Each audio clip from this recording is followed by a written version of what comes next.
pre-polling at Narang in the northern suburbs of the Gold Coast, and there's a certain intensity in the air. We've done 10 years of one thing, it's time for a change. Yeah, Thank you. Yeah. Cheers. We know who you are.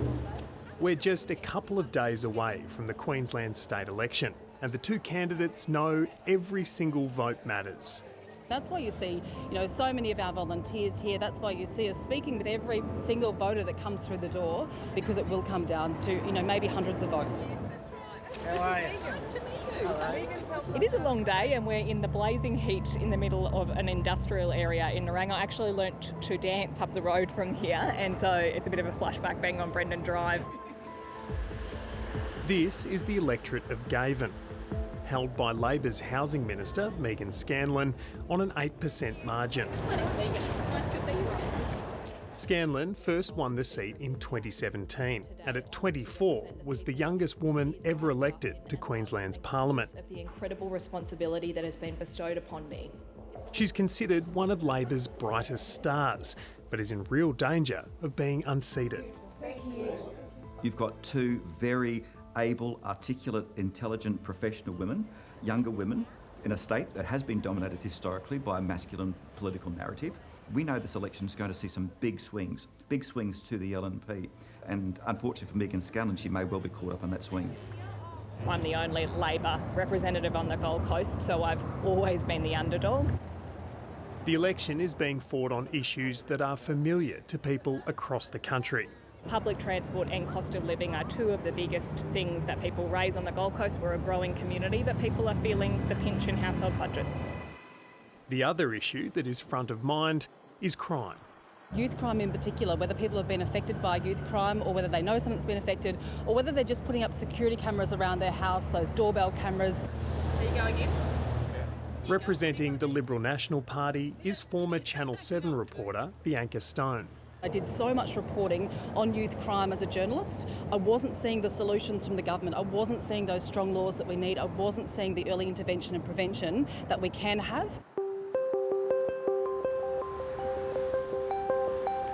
Is that the key issue for you, do you think? Yeah, crime's a key issue as far as that goes. I mean, cost of living as well. Too many people are struggling, there's too many homeless, they're not doing enough for them. I changed it because I want the safety for everyone. We're all about locals looking after locals. We keep our prices down to look after the locals and the elderly. Since COVID, the rental is just crazy. The rent, it's just doubled. The whole of southeast Queensland has absolutely boomed since Queensland opened its borders post-COVID a few years ago.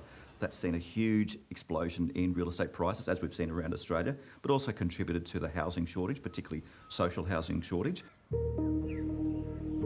The Queensland Council of Social Services says only 10% of rentals statewide are affordable to those on low incomes. Among those struggling is Gavin voter Phoenix. Rent it's ridiculous trying to pay for it. Like, even working, I can barely afford to pay for food and rent and any necessities I need as well, so it's been quite difficult. At the age of 22, she's just managed to land her first job, thanks to the assistance of Mission Australia. But Phoenix and her partner still can't afford a place of their own.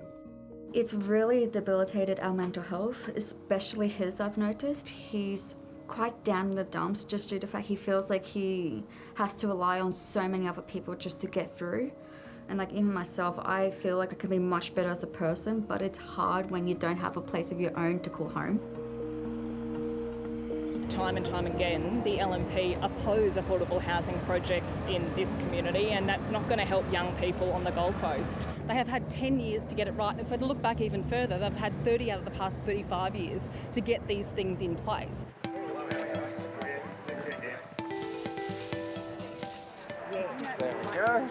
Thank you.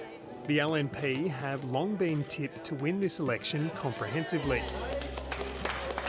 However, the outlook for Labor has brightened a little recently.